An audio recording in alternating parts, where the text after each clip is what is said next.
इन दिनों अमेरिका की सियासत भी बिना मोदी के नाम के पूरी नहीं हो रही। इसीलिए तो इस समय तेजी से गूंज रहा है वहां की संसद में पीएम मोदी का नाम। अब ऐसा इसलिए क्योंकि अमेरिका को डर सता रहा है कि उसके भारत से रिश्ते बिगड़ते जा रहे हैं, और वहीं दूसरी तरफ मोदी और पुतिन की सेल्फी तेजी से वायरल हो रही है। आज इसी सेल्फी को लेकर ट्रंप सरकार को विपक्ष ने आईना दिखाया। अब क्या है अमेरिका के डर के पीछे का सच, आज इसे समझने की कोशिश करेंगे। वहीं दूसरी तरफ सवाल ये है कि हम अपने जनप्रतिनिधियों को किस लिए संसद तक पहुंचाते हैं। ये सवाल इसलिए क्योंकि आज एक सांसद पर ई सिगरेट पीने का बड़ा आरोप लगा है। तो क्या उन्होंने सदन में ई सिगरेट पीने की इजाज़त ली? ये हम नहीं, ये सवाल पूछा है भाजपा के युवा नेता अनुराग ठाकुर ने। अब क्या है इस बयान के पीछे की सच्चाई और ई सिगरेट में कौन हो रहा है धुआं धुआं, आज जानेंगे इसे भी। और इसके अलावा राज ठाकरे मुश्किल में पड़ गए हैं, वो भी बीएमसी चुनाव से ठीक पहले। क्या है परेशानी राज ठाकरे की और क्या बदलने वाले हैं बीएमसी चुनाव से पहले समीकरण, एक नज़र इस पर भी आज के शो में। नमस्कार, खबर प्रधान शो देख रहे हैं आप और मैं हूं संगीता श्रीवास्तव।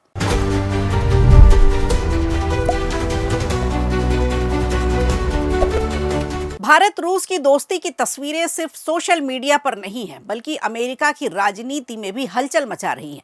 दरअसल पुतिन का हालिया भारत दौरा और पीएम मोदी के साथ उनकी कार में बैठी वो तस्वीर कुछ लोगों के लिए बेहद तकलीफदेह बन गई। अब यही तस्वीर अमेरिका के एक बड़े राजनीतिक विवाद का कारण बन गई है। हालांकि ये बड़ी दिलचस्प बात है कि ट्रंप का भारत से आंखें फेर लेना अब ट्रंप को ही मुश्किल में डाल रहा है। कैसे एक सेल्फी जैसे दिखने वाली इस अनमोल सी तस्वीर ने अमेरिका में ट्रंप की विदेश नीति पर तीखी बहस छेड़ दी है, और भारत अमेरिका रूस के इस ट्रायंगल में अब आगे क्या क्या बदलने वाला है या क्या बदल सकता है, आज इसे भी समझते हैं। दरअसल अमेरिकी प्रतिनिधि सिडनी कैमलेगर डव ने कांग्रेस सुनवाई के दौरान मोदी पुतिन की वही तस्वीर उठाई जो हम और आपको दिखा रहे हैं। ये तस्वीर देखिए, ये तस्वीर हलचल मचा रही है अमेरिका की सियासत में, और सीधा निशाना उन्होंने साधा अमेरिकी राष्ट्रपति डोनाल्ड ट्रंप पर। उन्होंने कहा कि ये सिर्फ एक तस्वीर नहीं, एक मैसेज है, 1000 शब्दों की एक तस्वीर है ये। ट्रंप की दबाव वाली विदेश नीति ने भारत को रूस के और करीब पहुंचा दिया है।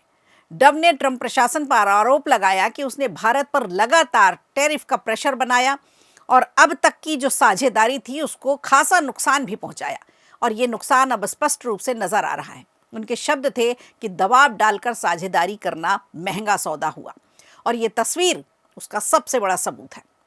आपको बता दें 4 दिसंबर को पुतिन भारत पहुंचे थे, और महत्वपूर्ण बात ये रही कि वो अपनी कार छोड़कर पीएम मोदी की गाड़ी में बैठे। ये कदम भारत रूस रिश्तों की गर्मजोशी का प्रतीक बताया जा रहा है। ये वही तस्वीर है जिस पर अमेरिका में सवाल दागे जा रहे हैं। सिडनी डव यही नहीं रुकी, उन्होंने ट्रंप के उस दावे पर भी तंज कसा जिसमें ट्रंप ये कहते हैं कि 8 युद्ध वो रुकवा चुके हैं और इसीलिए नोबेल शांति पुरस्कार के वो हकदार हैं, जिसमें भारत पाकिस्तान का तनाव भी शामिल बताया गया। डव का जवाब था कि जब एक देश अपने सबसे महत्वपूर्ण रणनीतिक साझेदारों को विरोधियों के कैंप की ओर धकेल दे तो वो नोबेल पुरस्कार का हकदार कैसे हो सकता है। डव ने कहा कि अमेरिका को अब तेजी से कदम उठाने होंगे जिससे भारत अमेरिका साझेदारी को दोबारा मजबूती मिल सके। भारत सबसे अहम पार्टनर हमेशा से रहा है और इस रिश्ते पर हुई खरोंच को जल्द से जल्द ठीक करना होगा। इस दौरान ट्रंप की पार्टी के सांसद बिल हुइजेंगा भी मौजूद थे। अब सोचने वाली बात यह है कि ट्रंप जो कुछ समय पहले मेक अमेरिका ग्रेट अगेन का सपना देख रहे थे, उन्हें भी समझ आ गया होगा कि भारत के बिना इस दुनिया में कोई भी देश आगे नहीं बढ़ सकता। यानी अगर अमेरिका को भी एक बार फिर से महान बनना है तो भारत के साथ संबंधों को मजबूत करना होगा। खैर, अब ये देखना होगा कि क्या ट्रंप अपनी टैरिफ नीति से यू टर्न लेंगे या नहीं।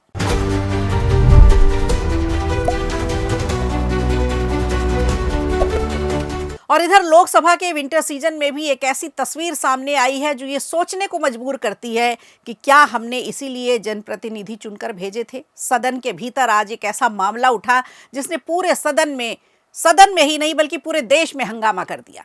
ई सिगरेट जो पूरे देश में बैन है। दरअसल आज संसद के भीतर उसी के इस्तेमाल का आरोप सामने आया है।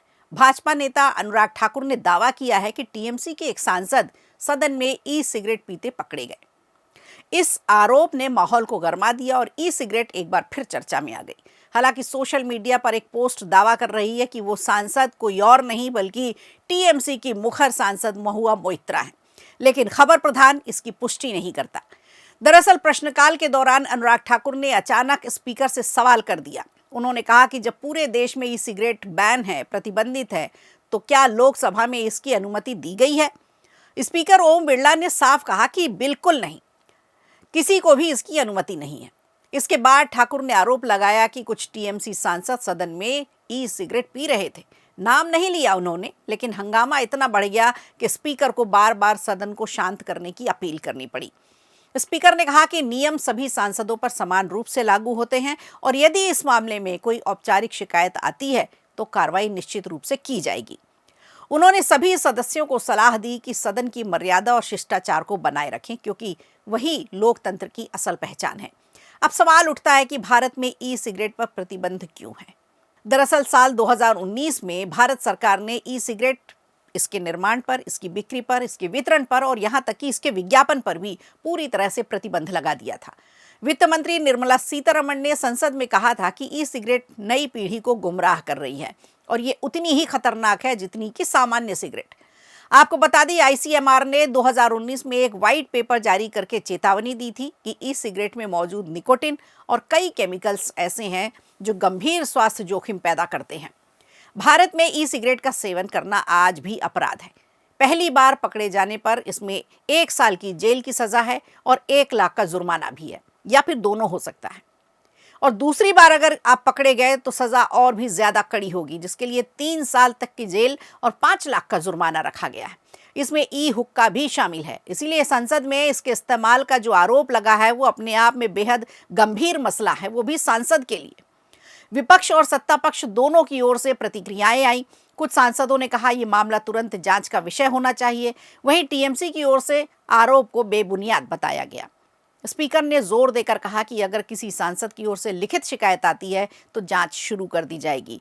अब लोकसभा के अंदर ई सिगरेट के इस्तेमाल का आरोप सिर्फ एक नियम का उल्लंघन नहीं, बल्कि संसद की गरिमा से भी जुड़ा हुआ मुद्दा है।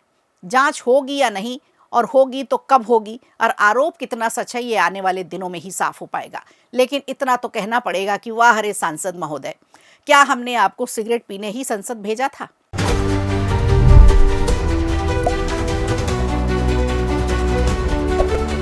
और इधर मुंबई बीएमसी चुनाव की तैयारियों के बीच महाराष्ट्र की राजनीति एक बार फिर गर्मा गई है। मनसे प्रमुख राज ठाकरे की मुश्किलें बढ़ती हुई दिख रही हैं। 2008 के दंगे के मामले में ठाणे जिला अदालत में आज उनकी पेशी हुई और कोर्ट में उन्होंने खुद को निर्दोष बताया। मुख्य न्यायिक मजिस्ट्रेट एवी कुलकर्णी की अदालत में जैसे ही राज ठाकरे पहुंचे, अदालत परिसर में भारी भीड़ थी। मनसे कार्यकर्ता नारेबाजी करने लगे, उनके समर्थन में सब खड़े दिखाई दिए, जबकि पुलिस ने सुरक्षा के पुख्ता इंतजाम कर रखे थे। कोर्ट में मजिस्ट्रेट ने सीधा सवाल किया और उनसे पूछ लिया कि क्या आप आरोप स्वीकार करते हैं? राज ठाकरे ने भी साफ जवाब दिया कि नहीं।